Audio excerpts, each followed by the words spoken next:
Welcome to Marvel Champions, everyone. Today we're going to be trying to cooperatively defeat Claw.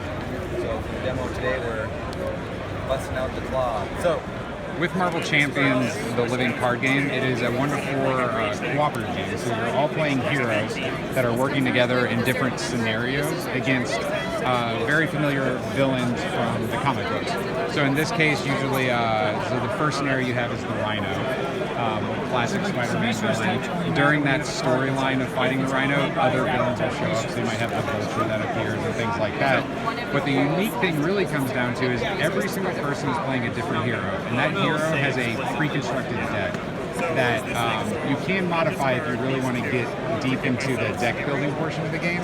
But if you want, every hero's pre-constructed deck is specifically designed to them, and it feels like it was made for that character. So for example, Spider-Man is a hero that's all about putting himself in harm's way to save others.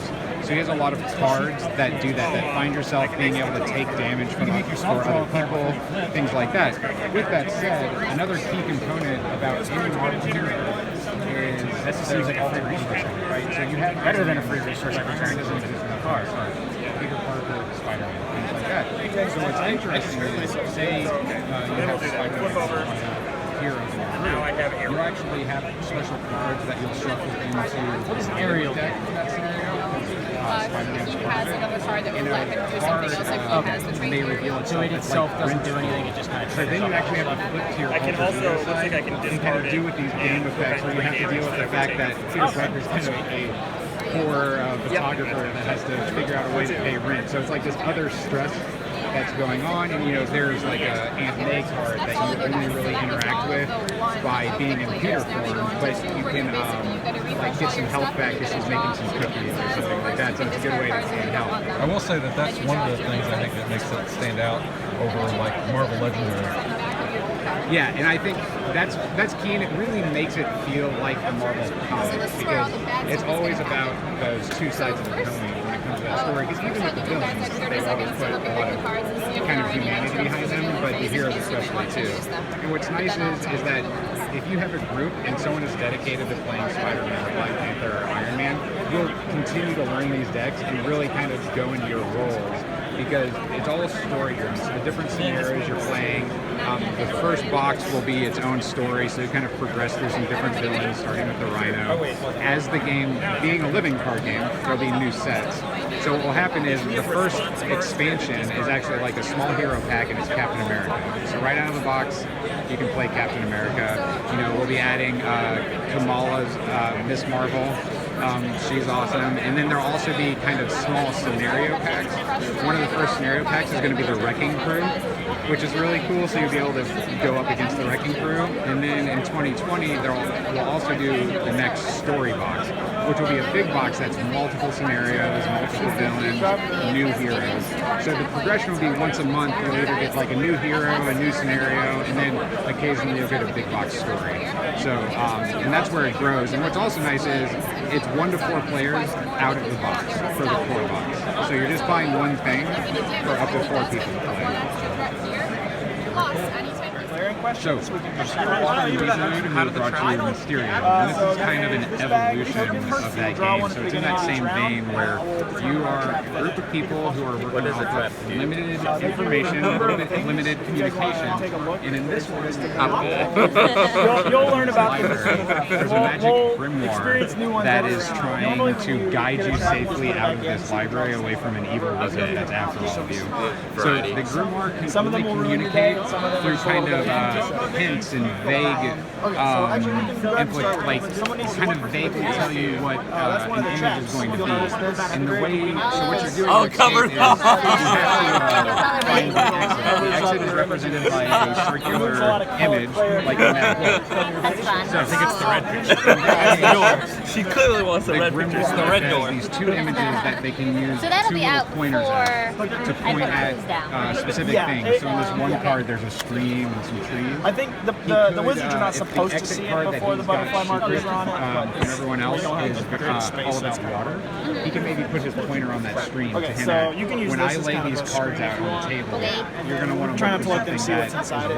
But of course, the people may interpret it. Okay, so here's your first correct They're word. looking for something blue. Yeah, someone can reach in here and pull out a trap. Go for it. We'll get that set up in a minute. Yeah, that's an easy trap. So here's going to be your... like just the exit card in the two they've already seen. So what happens is there's actually a that's draw 2 more traps. So amongst you, you all think they're working towards That's what that would mean. one of you actually Well, we wanted to see what the traps did. Bang them out. Okay, so if you notice too, they all have this little triangle on the bottom. That's always the bottom of the picture. If you're ever going to ask. So yeah, so these are your... Yeah, this is we're starting off at a good pace right here. We've hit the mother one. These are my 2 favorite traps. Although, wait, you don't get to put those markers on. Because of these 2 first time. cards that are being laid out. Well, that changes things. What that does is the trader now has some knowledge of what the hint is, so they can kind of throw What's this section? So this one is called the locked door again, trap. if they So find we that talked something that through was blue and putting the pictures out, revealing them all, and picking which one you want. The locked door is going to change the night. You know what? Let's do another one this round. We'll do locked door next round. A little too difficult right now. It's not difficult. I'll save it, and it'll be locked door next round. Because locked door is my favorite. I want you to Oh no, I have to put more stuff on. Should we just physically look for the one we want? What do we get? All right, that's a blank trap. Perfect. No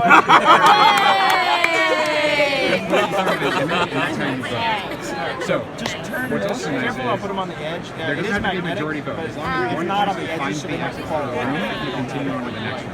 However, for every missed exit, you're The only going to rule with lose, these is you can't use them both some to of these point to the tokens same at the top of thing. the board So that are kind you of your didn't, countdown but just for for if something was when you're going to be just looking caught like and that. not be able Here's your to clue, see. wizards. So ideally, you know, as a trader, you're kind of balancing that. Pointing, is that a You may hand? want to give like you may know And what's the what other one? hint really might be at, but and you know your fake card you put in there, so you're like, oh yeah, I really You did. The One had dinosaurs. like It's the like owl or a dinosaur. Most of them look like Not an this. owl. One If of it them doesn't look like that, you're the trader. What's nice Yeah, is if too, it this doesn't does look like allow that, you not more that communication in this area. Is it? Yeah. This is some deep cover play right here. What's the color? What's this supposed to? But Oh, the players Can't have beat more me. table talk, so you don't feel necessarily as alone all Yeah, so the you guys time. can discuss take what you will away But from it's that. super What's the other one smooth, like? super So this is fun. like a the hand. trader They're is pointing great. at both hands. And then just to kind of add one more thing, you'll see things like this little that's Clearly the red hands There's are traps you draw as well that affect how something that might happen during the round. So it may tell you to put that overlay over your 2 hint cards. Yeah, that's So the you can exact only same put the thing. pointer at something that's not covered So up we by a could cloud. really And there's focusing another on one hands that's right red, now. so it removes all choice of color as a hand. So it's very It's cool, kind of very ambiguously smooth worded. It playing, says you can't very point to the same fast, color. and as you'll hear people from might other say people it. laughing, there's just a lot of kind of good times that can be had from it. So. All right, so now they go to sleep. Yeah, so this now goes everybody on goes to the sleep.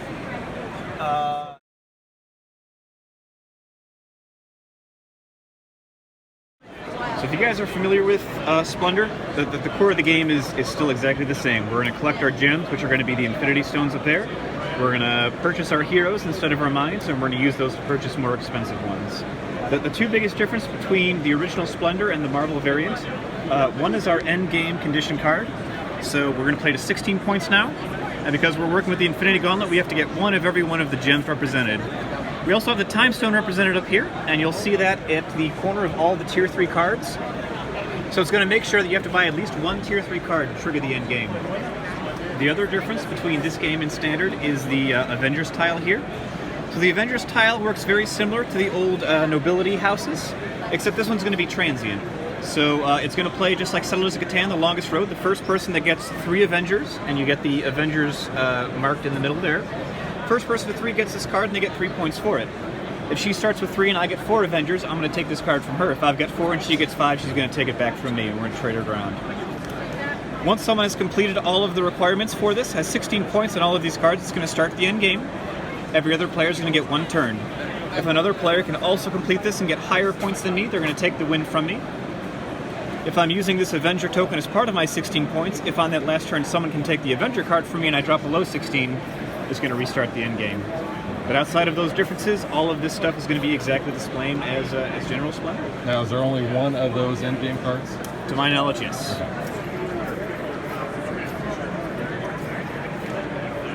An arc of team game, clearly. but a little bit different. This one is going to take quite a lot less time. This one plays through fully in under an hour, somewhere between the 30-minute hour mark. So it's really exciting for an Arkham game. It's fast, it's furious, and it's messy. And it's fun? Fast, furious, and messy. Okay. Sounds about right. Yeah. So your goal is to explore the board and collect clues to perform the ritual to stop the chaos that's happening. So what you're going to do is move along the board across the pathways. So all of the cobblestone, that's your traveling path. Any of the arrows, the red and blue, those pertain only to monsters, and we don't adhere to the rules of monsters. Got it. The spaces don't mean anything to us, and the red and blue arrows don't mean anything to us. Only monsters. Your heart count, your health count's right in front of you. Just cute little hearts. Very easy. Those are just hiding over there for now. Alright, so pretty straightforward. This game is a yes or a no, a win or a lose. There's no accumulation, there's no, stuff like that.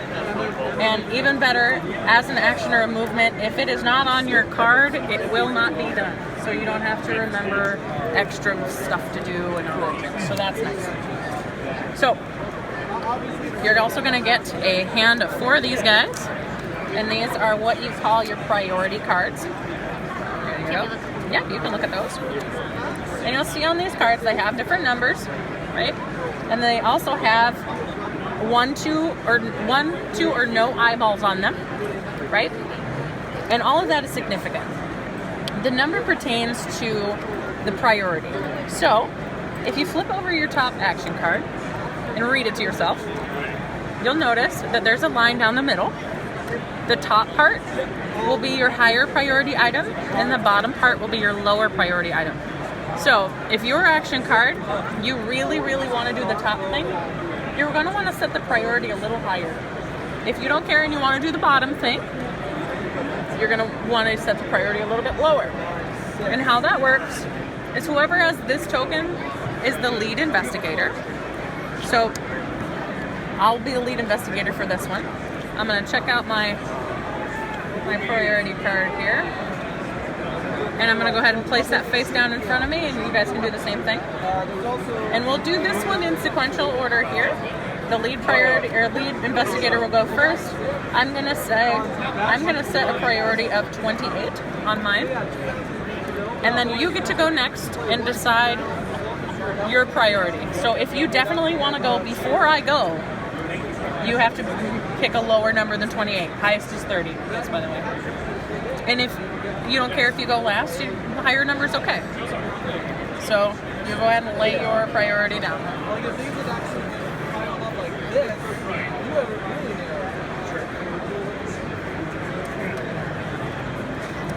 But you can lay it face up. Face up. There you go. That way, so you can see. So we're pretty good with being low priority, clearly, right? So you can take your turn. You got that. You're there. Ooh, all right, cool. Okay, so now this is how we do turn order. The lowest priority goes first, so 15 will go first, and you will do the top action on your card. Okay. So you can read it to us if you want. Meditate. Root resolve up to 2 of the following effects in any order. Move 1 time, repair your location 1 time, seal a walkway connected to your location, place it gray side face up, recover 1 health. Nice. Okay, that's a really great starting card. So when we're talking about sealing locations, we'll put down a barricade on one of the pathways. So where we are right now is our spawn point or our ritual location. And a really great place to barricade right now would be right there, because that's where monsters are going to go in. You see that red arrow? That means that's the travel point for red monsters to move there. And when you use a barricade, this pretty much is just a barricade. When a monster hits it, it immediately gets discarded or it dies, and the barricade will flip to broken. And then it'll stay till the next monster. That next monster will hit it, and they will both go away. Right? So does it say you have to do it on the back side, flip it to the gray side? Place it gray side facing. Yeah, so it's already broken if you choose to barricade as one of your options. Okay. Movement's very easy. Like I said, you can only move along the cobblestone pathways. And so if you can move 1 time, that means you can go here, here, here. because they're connected, right? Yeah, when's the next? And then your other things were repair. Repair. So there's no damage done to any buildings right now. That just means like you'll have a damaged spot in a building, right? Okay, and then the other thing? Recover 1 health. Okay, and we're all at full health, so we're good. So you might want to do the barricading and the moving. That might be good. Okay. Okay? So now there's monsters in every place. Yep. Am I trying to collect those? Yep. But if I move here, would they attack me? No. So, remember how I told you earlier, if it's not on the card, it doesn't happen? Okay. So unless your card says something about the monsters attacking you, the monsters moving or activating, or it won't happen. So, do I have to go in the direction of the arrow? No. Only pathways. So Red I and would- blue arrows are monster action only. I'll move here, Perfect. and then I'll blockade. You're gonna blockade there. Alright, so put that gray side up, right? Awesome. So the second movement will go to you, and you also do the top. Okay. So I resolve one of the following effects. I either move up to 2 times and attack monsters at my location for 2, or I attack monsters at my location and each adjacent location for 2, then damage my location 1 time. Okay. And So- I'm gonna move. Moving is good, because a super awesome great way to lose this game is to overrun our ritual area. So we want to protect this. So if you start damaging that, there's less spots for monsters to go. So damaging our location right now would be a terrible idea. Right. Right? So I that's a wanna great move way to lose the game. There. Move there. Okay. Nope. Wait. There I am. Yep, there you are. Perfect. Thanks for So Yeah, you're gonna go insane now. I'll do that, and then I attack the monsters for 2. Perfect. So you can attack monsters for 2, so Have that you won means you yet? can kill this one or that one. Okay. Because next turn. the damage is cumulative. Okay. I will Better attack not. the two Okay. monster because he's he's higher than the other. Perfect. We'll just throw him over here. All right. So now that she's done, I get to go next. There's no dice. Nope. So, like I said, it's pass or fail. There's no ifs or buts. So because we're the second or third and fourth action, we have to do the bottom. So mine says move up to 1 time, then investigate your location. Then a monster spawns at each gate. So I will move. I'll move over here. Why not? And I'll investigate. And this is that. All right. So now that we've done some investigation, I'm going to explain this part to you. Okay. Our goal in our investigation is to get this down enough where we can figure out what's under these 2. So once we get there, we're going to use our priority cards, which are these guys. One of those shapes, one of those things on there with the shapes, remember? So as we get closer, we'll want to pay attention to what's here. So the moons are definitely not underneath here. And the clovers are also definitely not underneath here. So spending the clover and the moon priority cards is okay. We know we don't have to use them later to vote. So these are going to be your voting tools later too. So go ahead and draw up. You should always have 4 of these in your possession. So you can take that. Perfect. So that makes it a little bit easy. So it'll be easy to spend those clover and those moon cards, so you know you don't have to hoard them for later. Okay. So it's a little bit of forethought here too. Okay.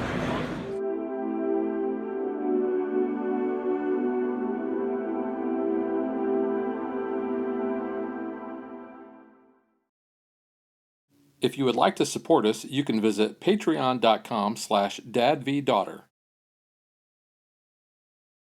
Like and follow us on Facebook to stay current on our show schedule, sneak peeks at future shows, and to interact with us.